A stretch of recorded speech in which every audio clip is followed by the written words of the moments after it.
Espero que haya tenido un buen día hoy, ¿verdad? Con la ayuda del Señor. Vamos a abrir nuestras Biblias, hermanos, en el segundo libro de Reyes, por favor. Estamos estudiando la vida de Jeremías, pero hicimos un paréntesis para ver cómo eran los tiempos cuando vivía Jeremías, para que podamos entender un poco la agonía y las dificultades que tuvo este varón de Dios, este profeta de Dios. Jeremías se le conoce lo conocen comúnmente como el profeta llorón, ¿verdad? Porque lloró por su nación. Jeremías era un hebreo, descendiente de Abraham, pues Abraham se le conoce como el hebreo Abraham, ¿verdad? Hebreo quiere decir, hermanos, el que cruzó al otro lado, cuando uno cruza a otra parte. Pero bueno, nosotros no sé si llamarnos hebreos, ¿verdad? Porque cruzamos para acá. No, nomás estoy bromeando, pero vamos a ver ahí en Segunda de Reyes, por favor, y el versículo 2, Segunda de Reyes 2, por favor. Estamos viendo la condición de los tiempos de Jeremías, y sé que hemos hablado bastantito de estos pasajes, pero es importante y interesante también, porque nuestros días no son diferentes. Ha habido un rechazo a la palabra de Dios, ha habido un menosprecio, si lo puedo decir. Se prefiere otras cosas antes que servir a Dios y buscarle. En el capítulo 21, creo que nada más llegamos hasta el versículo 2, aquí de Segunda de Reyes, dice, hablando de Manasés, dice, hizo lo malo ante los ojos de Jehová. Vimos que el padre de Manasés fue Ezequías, y Ezequías amó a Dios. No fue un rey perfecto, pero amó a Dios. Pero hay algo en Ezequías que marcó su vida para siempre. Ezequías hizo algo muy, muy terrible en el final de su vida. Él no le importó las generaciones siguientes. La vida de Ezequías terminó tristemente, siendo un buen rey, pero terminó en desgracia, porque él no se preocupó por las generaciones que vendrían después de él. Y digo que no se preocupó, hermanos, en el hecho de que fue un hombre muy valiente, fue un hombre de fe. En su oración de súplica a Dios dice que él era íntegro, caminó con Dios íntegramente. Eso quiere decir de una manera limpia o honesta. Ezequías fue un buen rey, pero lo que hizo al final me llamó a mí mucho la atención. Dice la Biblia que vinieron unos enviados, unos embajadores de Babilonia, del norte, y nadie podía entrar en el templo. Incluso los reyes en ese entonces tenían ciertos requisitos. Ellos no podían entrar a cualquier tiempo, a cualquier hora al templo. Solo podían hacerlo cuando se les hacía un ritual de purificación, y ellos entraban en compañía del sumo sacerdote. Pero Ezequías se atrevió a mostrarle el templo a estos embajadores que venían, a estos caldeos, a estos babilonios, y entraron al templo de Jehová y vieron todas las riquezas que había dentro del templo, todos los tesoros. Y eso le desagradó mucho a Dios, porque Ezequías no debía de haber estado ahí, mucho menos gente pagana. Porque la presencia de Dios es santa. ¿Y qué nos enseña eso, hermanos? ¿Qué verdad podemos aprender de esa historia de Ezequías? Lo que podemos aprender de eso es de que nosotros no podemos acercarnos a Dios cuando hay pecado en nuestra vida. Ezequías, si usted lo quiere ver así, puede representar a un cristiano, pero iba acompañado de esos hombres pecaminosos y paganos, impíos, y los metió al templo de Dios, y Dios se desagradó de él, y le mandó a un profeta llamado Isaías, y le dijo: todo lo que le enseñaste a los babilonios, a los caldeos, todos se lo van a llevar a Babilonia por lo que hiciste. Hermano, nosotros no podemos mezclar nuestra vida espiritual con el pecado. El pecado es algo que nosotros debemos de hacer a un lado de nuestra vida, luchar en contra del pecado. Yo no estoy diciendo que se hace de la noche a la mañana. Hay pecados que son difíciles de vencer. Necesitamos la ayuda del Señor. ¿Se acuerdan cuando Jesús dijo que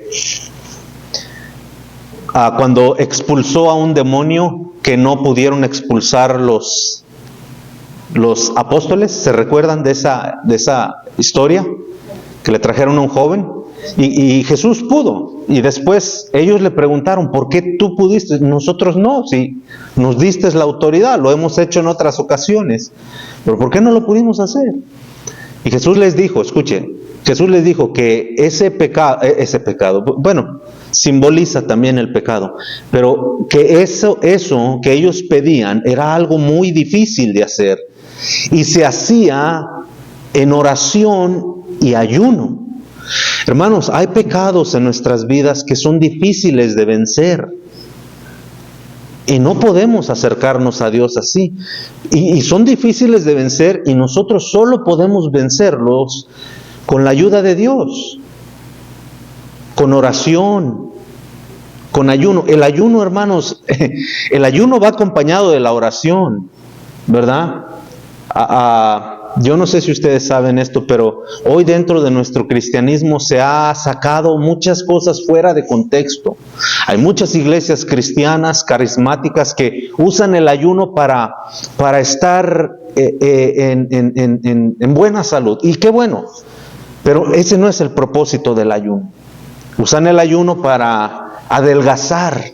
Y qué bueno porque beneficia al cuerpo, pero eso no es lo principal del ayuno. El ayuno va acompañado de la oración, va junto.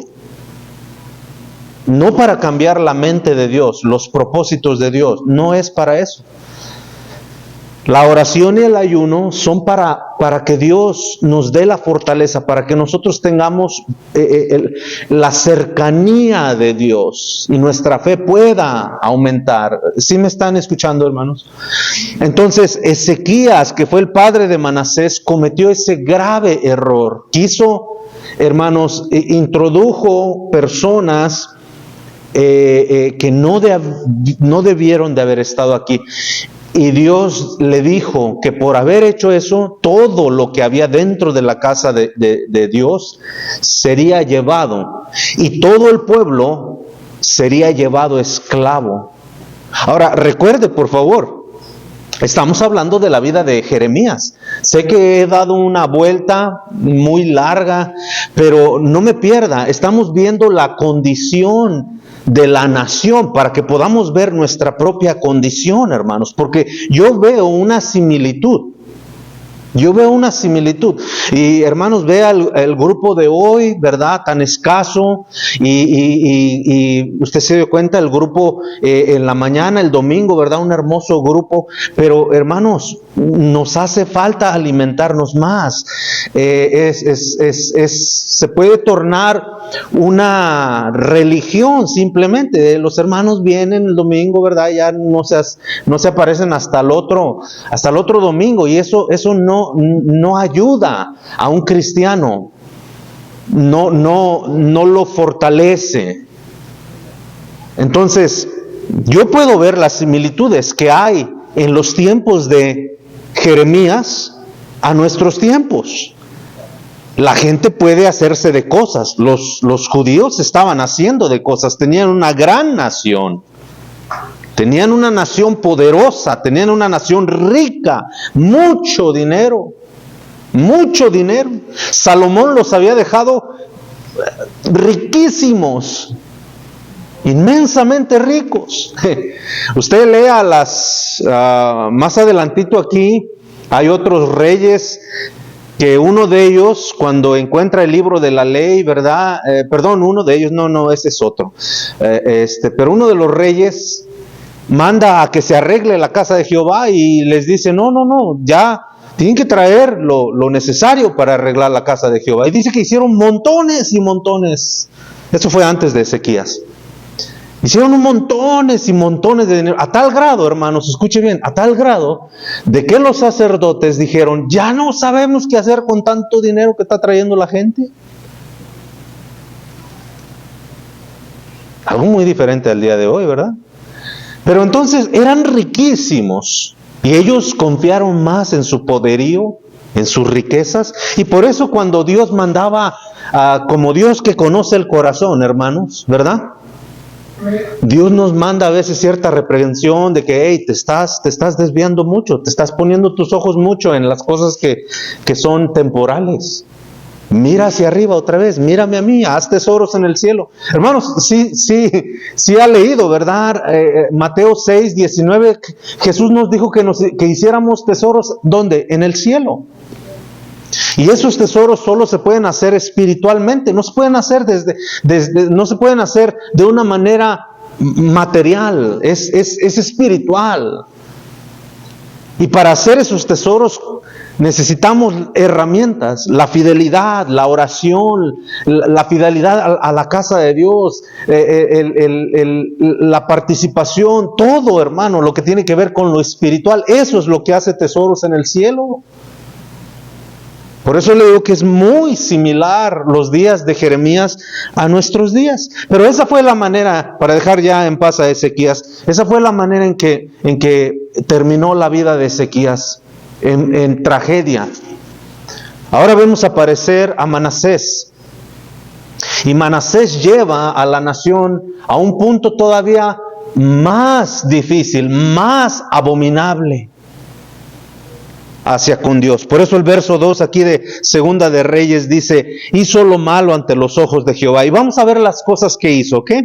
Y vamos a sacar algunas verdades en esta tarde. Pero, hermano, yo espero que con lo que ya le haya dicho, le haya servido, ¿verdad? No podemos servir a Dios, hay que aprender a apartar el pecado lo más lejos posible de nosotros, no hay que involucrarlo en nuestra vida. Versículo 2 dice, hizo lo malo ante los ojos de Jehová según las abominaciones de las naciones que Jehová había echado de delante de los hijos de Israel. Dios en el Antiguo Testamento, cuando los sacó de Egipto, al pueblo de Israel les dijo, no vas a hacer amistad con otras naciones.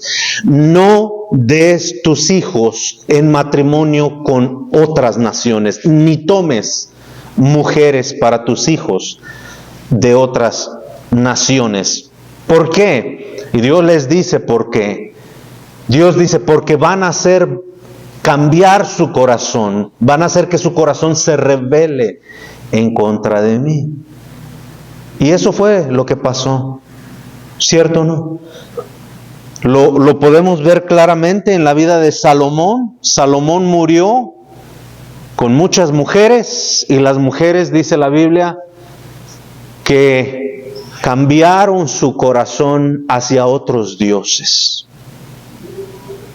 Pero este Manasés dice que hizo lo malo según las abominaciones de las naciones que Jehová. ¿Cuáles eran algunas de esas abominaciones? La homosexualidad era una de ellas. Y verdad que está muy, muy latente. Me estaba diciendo el hermano Jesús, quien nos predicó en la conferencia de misiones. Le dije, oye, por cierto, he sabido que en Canadá han cambiado algunas leyes para los cristianos. Y él dijo, sí. Dijo, ¿y sé de qué me estás preguntando? Me dice, Paco, no se puede hablar en público de una manera discriminatoria. Pero, dice, es más grave el asunto cuando lo haces con un homosexual, hacia un homosexual. Dijo, te pueden meter a la cárcel, especialmente si saben que eres un pastor o alguien público.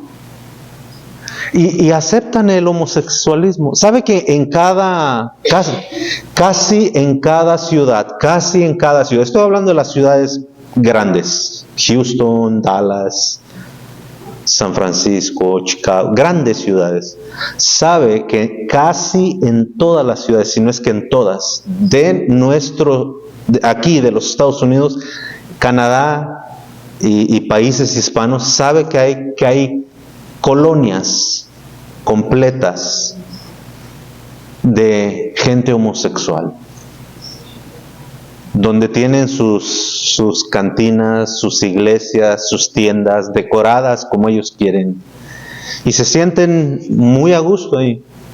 Ahora, son seres humanos, hermanos, son seres humanos. Yo no me refiero a ellos en el sentido de ser humano. Necesitan a Cristo, necesitan el perdón. Son ciegos, no pueden ver su pecado. Su pecado, como a nosotros, nos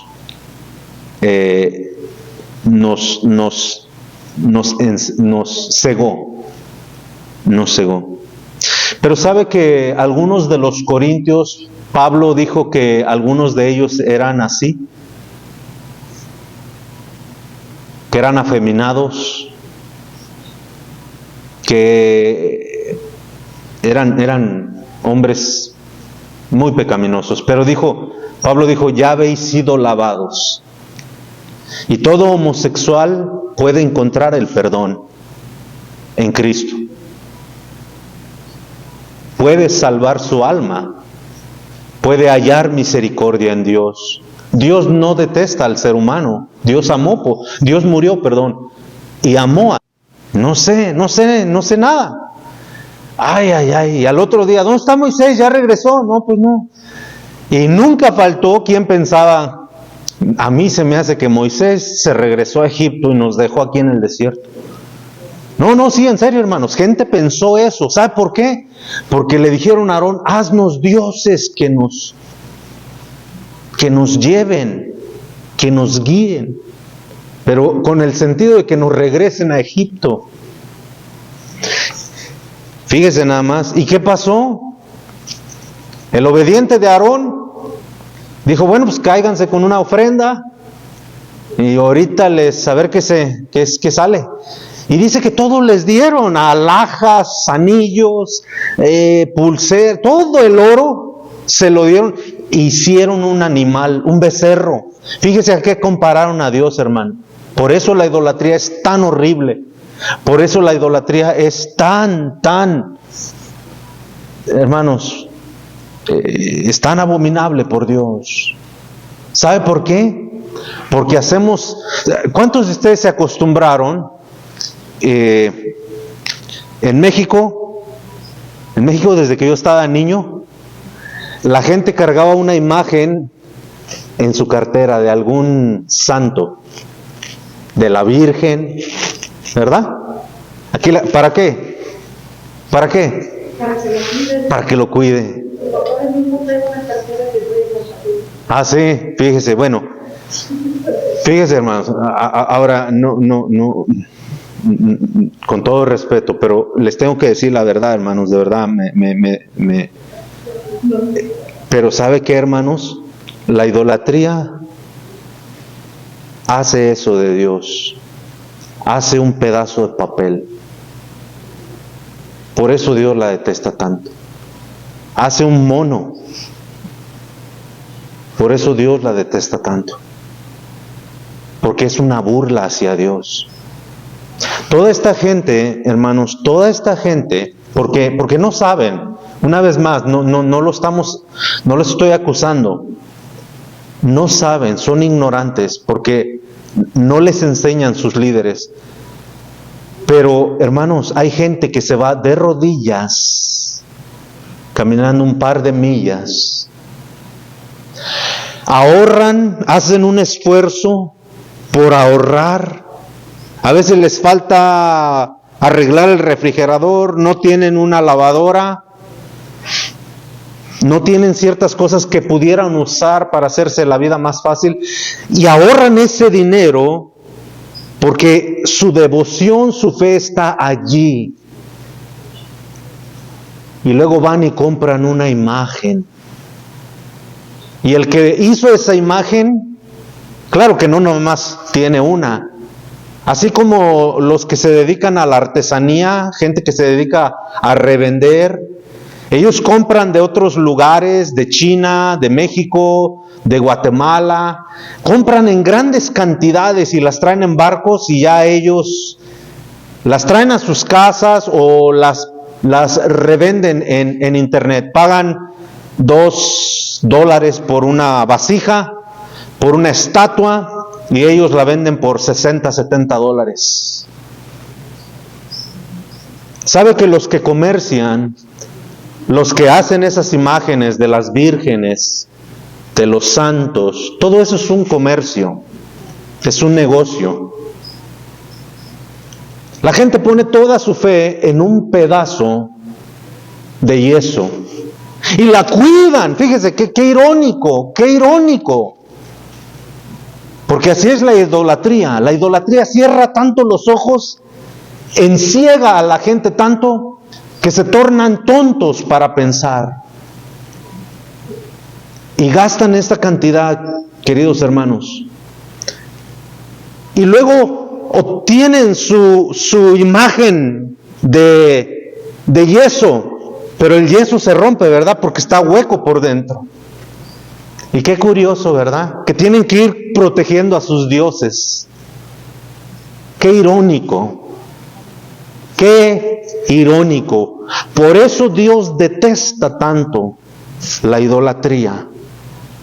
La idolatría es un insulto directamente a Dios. Es un ataque a su integridad, a su nombre, a su santidad, a su poder.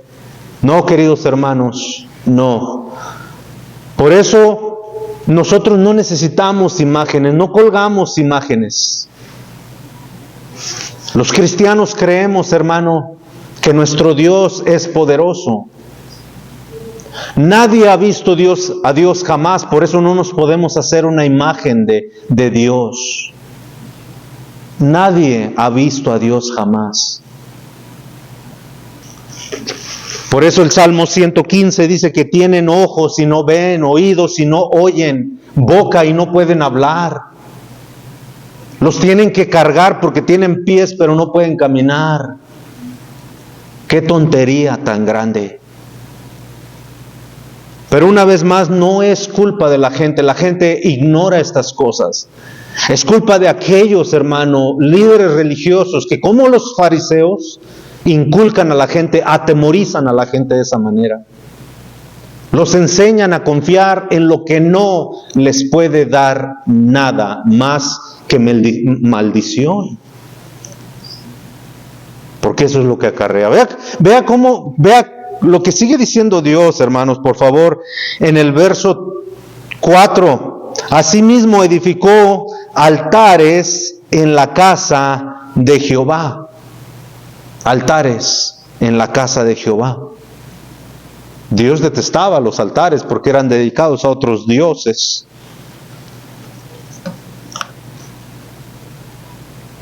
Verso 5 dice, y edificó altares para todo el ejército de los cielos en los dos atrios de la casa de Jehová. No, esto ya parecía como la Basílica de Guadalupe en el Distrito Federal, o como el Vaticano, que cuando usted entra ve imágenes de todos los apóstoles allá arriba. Entra y hay murales gigantescos, carísimos. ¿Y a quién son todos esos tributos? No son a Dios, hermanos, porque no son a Dios. Hermano, Dios, escúcheme bien, Dios pide respeto para sus siervos. Es bueno respetar a aquellos que nos instruyen la palabra, es bueno tenerles respeto, pero no adorarlos. Ningún ser humano merece la adoración, solo Dios. Es algo que es exclusivamente para Dios. Por eso la Iglesia Católica, con toda y su riqueza, todas sus imágenes, hermano, lo único que ha inculcado a la gente es desviarlos y a la maldición una vez más.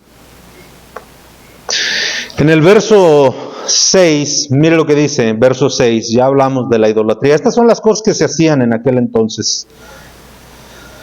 Dice, y pasó a sus hijos por fuego. Pasó a sus hijos por fuego. Qué triste, ¿no?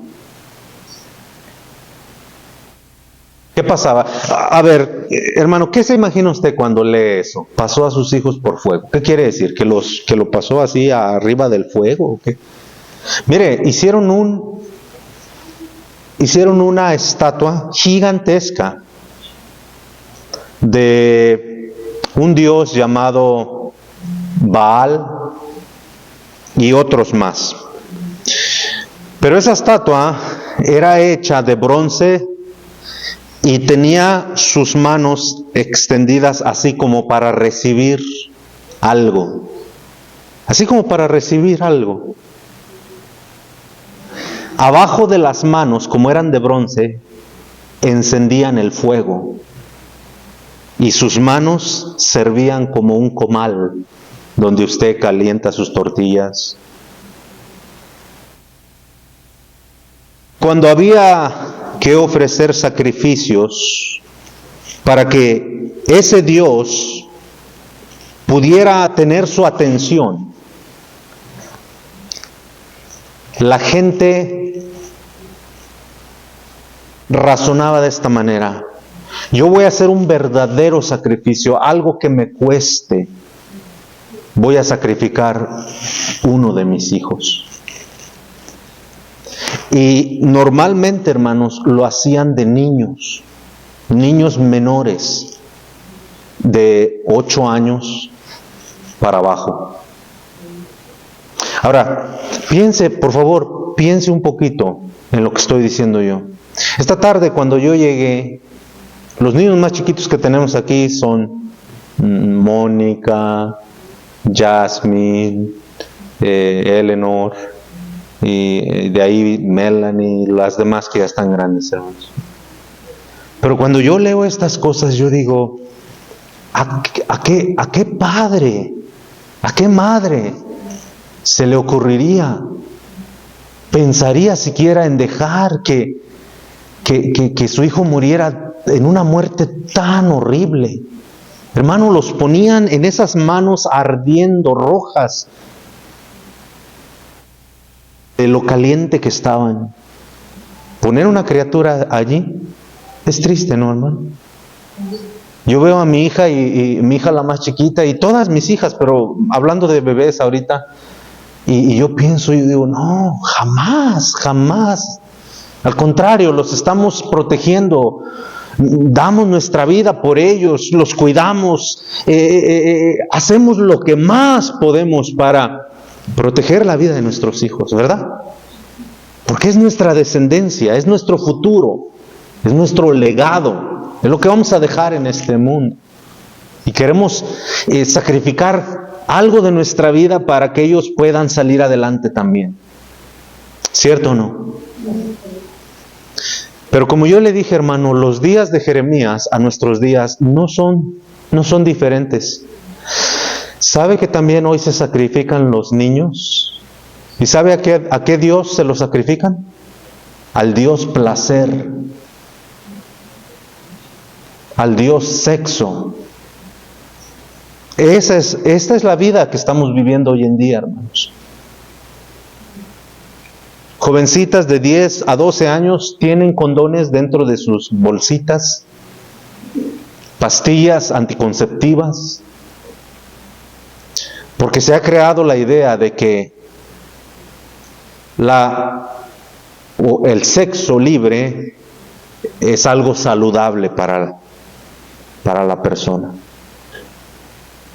Sí, yo pregunto, si fuera saludable, ¿para qué se protegen entonces? ¿No cree usted?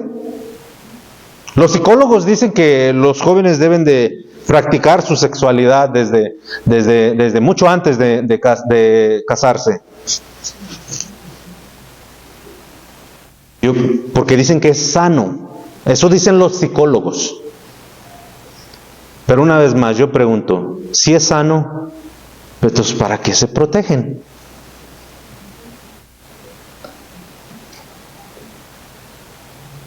Estaba viendo en un video hace un par de meses atrás de una jovencita que vivía ese tipo de vida. Sus padres le permitían practicar el sexo. Tenía 17 años de edad. Ella era una porrista en su escuela high school. Ahí está el video, es todo un video. La llevaron a corte y todo. Y quedó embarazada. Ella no quería que sus papás supieran porque le iban a prohibir entonces tener relaciones libres con su novio. No le dijo a su novio. Y ella hizo todo lo posible porque su panza no creciera.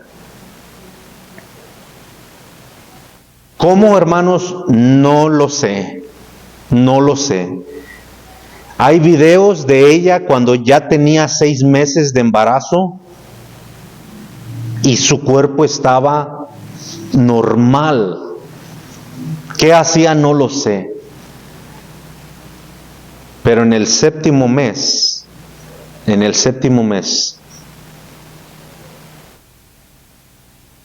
ella misma provocó una aborción. Tiró lo que aquí la gente llama feto.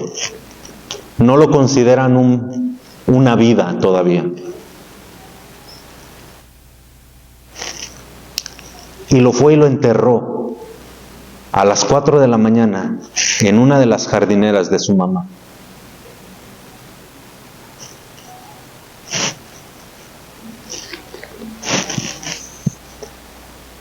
El perro que tenían, cuando su papá sacaba a pasear al perro o su mamá, el perro quería rascar allí porque daba un mal olor. Incluso su mamá dijo, yo olía algo, pensé que era un animal muerto o algo, dijo, y empecé a echar un desodorante para plantas y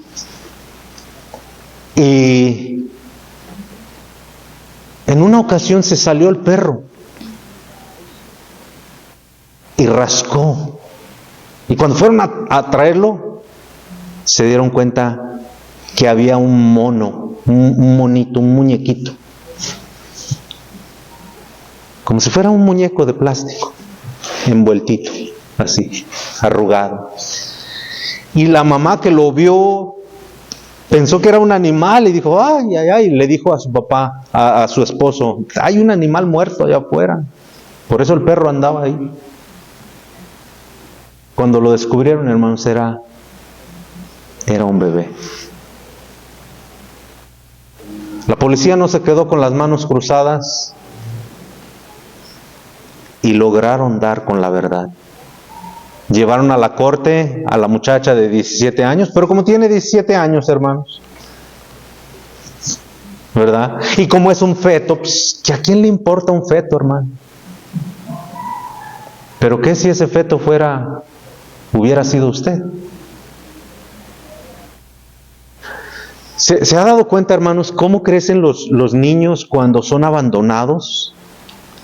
Que no los quieren sus papás, drogadictos y todo, y van y los dejan en el mercado o en basureros, donde la gente los encuentre. Esos niños crecen con un trauma y con un odio y un rencor hacia sus padres y hacia la vida. Y esos a veces preferirían haber muerto.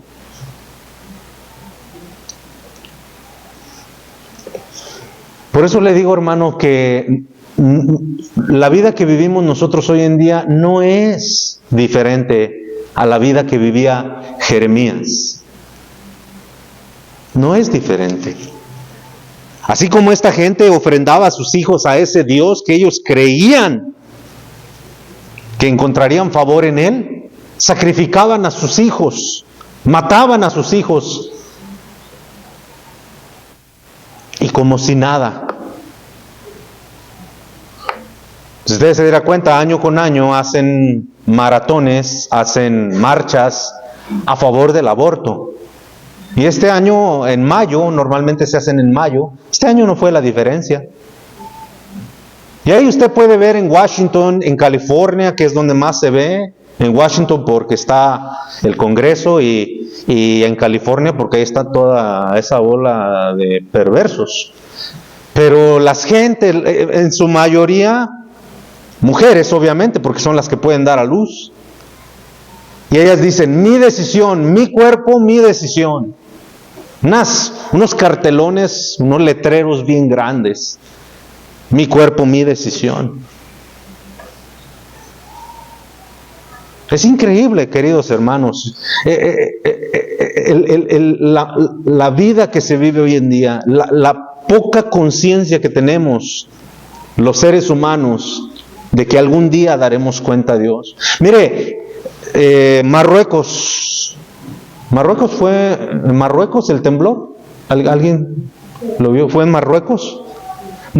Escuche, más de 2,000 y tantas personas, voy a decirlo 2,500, más de 2,500, ¿ok?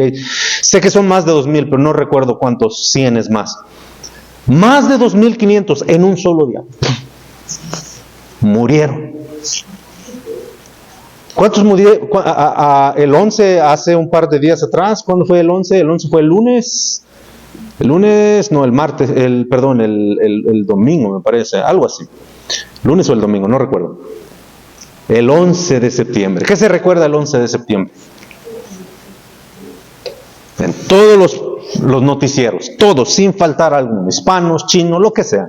En todo el mundo se recordó el 11 de septiembre. ¿Verdad? El derribe de las torres. Escúcheme, hermano, por favor, escúcheme. Yo sé que le va a ser de bendición lo que le estoy diciendo. Yo lo sé. Porque en el fondo de su corazón, en su conciencia, cuando nosotros oímos estas cosas, cómo Dios actúa, eso trae temor a nosotros. Eso trae una conciencia, remuerde nuestra conciencia y le damos valor a las cosas que Dios les da valor. ¿Me entienden, hermanos? Pero ¿qué pasó en el 11 de septiembre, hermano? Igual, miles de personas perdieron la vida. ¿Y a dónde corrió toda una nación? ¿A dónde corrió? No que corrieron, pero déjenme formalizar bien la pregunta. Corrieron hacia Dios. ¿A quién buscaron? A Dios. A Dios.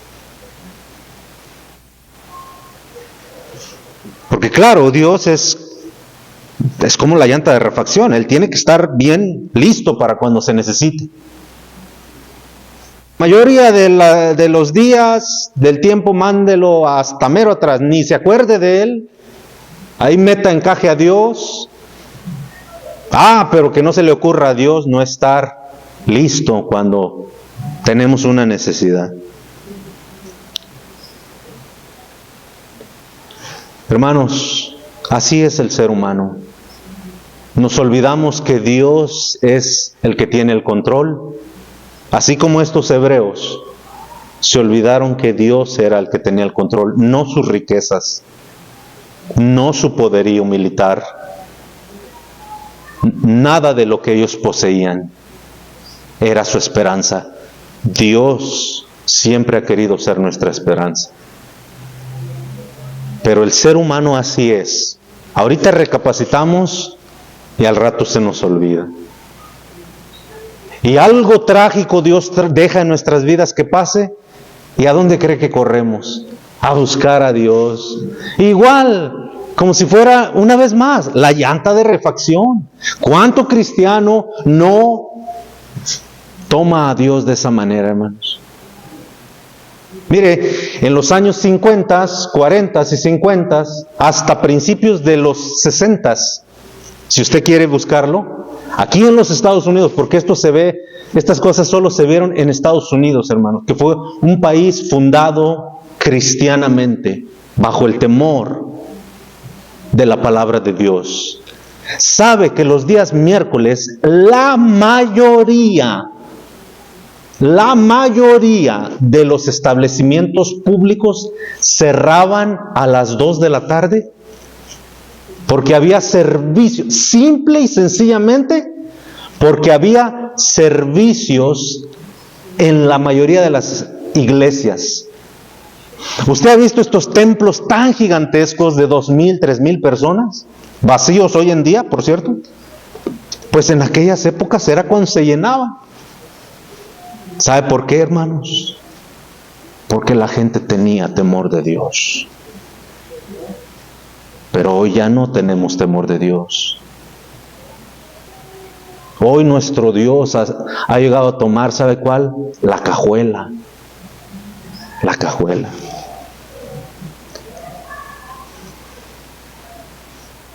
La gente se va a trabajar, truene, llueve, relampaguee, caiga nieve, esté 150 grados afuera, se van a trabajar.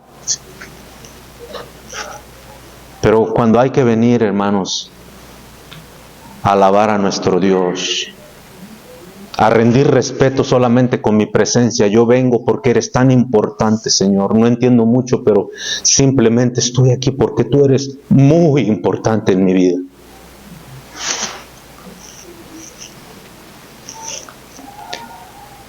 Pero como la historia se repite, hermanos, vamos a correr a Dios un día de estos.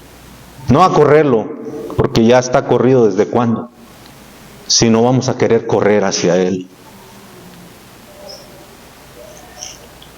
Y eso es una vida triste, hermano. Triste. Duele, ¿sabe por qué, hermano? Porque son hermanos nuestros. Son hermanos nuestros. Termino con la conclusión del becerro de oro. Fue un simple ejemplo. ¿Sabe cómo terminó todo aquello? Dios le dijo a Moisés: Moisés, baja porque el pueblo, tu pueblo, se ha descarriado. Se han hecho un becerro y lo han adorado.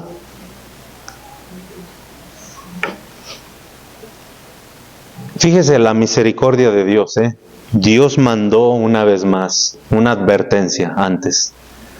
Y sale Moisés corriendo de la presencia de Dios y se encuentra con Josué, y Josué le dice: creo que hay lucha en el pueblo, vámonos, Moisés. Y Moisés le dice: cállate, no es lucha, dice. No es lucha, no es pelea. Estos están regocijando. Están haciendo danzas y todo, andan en su rollo. Y cuando bajó Moisés, hermano, dice que mandó fundir ese triste becerro y las cenizas las tiró en el agua y les dio a beber a cada uno de ellos. ¿Quieren? ¿Esto quieren? Tráguenselo. Pero ¿sabe qué, hermanos? El pueblo que considera a Dios así, siempre tendrá un final trágico. Los hijos pagan, hermano, los platos rotos. Los hijos son sacrificados. Las generaciones son sacrificadas. Por eso, hermanos, en esta tarde yo les pido, sigamos adelante, sigamos confiando en Dios, sigamos fieles a Dios. Es bien fácil desanimarse porque otros hermanos se desaniman. Es muy fácil apartarse de los caminos de Dios, pero se requiere mucho, hermano, que nosotros no nos olvidemos de Dios, no lo quitemos de su lugar. Vamos a orar. Señor, gracias por esta tarde, gracias por darnos la oportunidad, Señor, de reunirnos una vez más en esta tarde. Prácticamente, Señor, 1 hora y media venimos. 1 hora y media, Señor. Nuestros programas de televisión duran mucho más que eso, Señor. Los trabajos duran muchísimo más que eso, Señor. Pero yo te agradezco porque en esta noche, Señor, has dado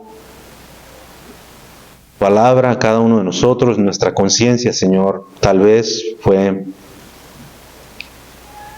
removida. Señor, ¿cómo es que vamos a hacerte esto? ¿Cómo es que vamos a